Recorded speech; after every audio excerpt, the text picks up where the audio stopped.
ప్రధాని మోడీ విదేశీ పర్యటనలో బిజీగా ఉన్నారు. ఈ సందర్భంగా జోర్డాన్లో పర్యటిస్తున్నారు. జోర్డాన్ పర్యటన అనంతరం ఇథియోపియా, ఒమన్ దేశాలకు వెళ్లనున్నారు. ఆ దేశాల్లో ప్రముఖులతో సమావేశమై ఇరు దేశాల మధ్య సత్సంబంధాలపై శిఖరాగ్ర చర్చలు జరపనున్నారు.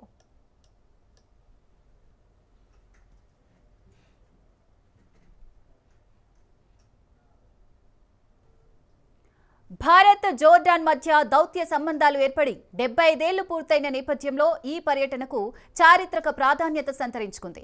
37 ఏళ్ల సుదీర్ఘ విరామం తర్వాత భారత ప్రధాని ఒకరు జోర్డాన్లో పూర్తి స్థాయి ద్వైపాక్షిక పర్యటన చేపట్టడం ఇదే తొలిసారి.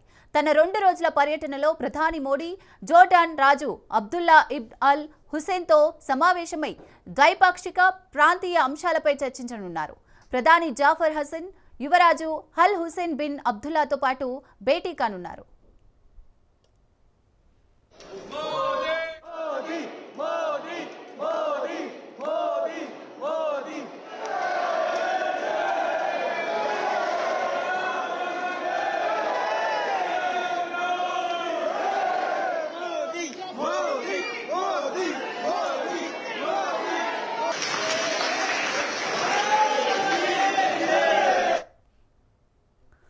పర్యటనలో భాగంగా ప్రధాని అక్కడి ప్రవాస భారతీయులతో కూడా సమావేశం కానున్నారు. జోర్డాన్లో సుమారు 17,500 మంది భారతీయులు వివిధ రంగాల్లో పనిచేస్తున్నారు. ఇటీవల అమ్మాన్, ముంబై మధ్య నేరుగా విమాన సర్వీసులు ప్రారంభం కావడం ఇరు దేశాల మధ్య రాకపోకలకు సులభతరం చేసింది.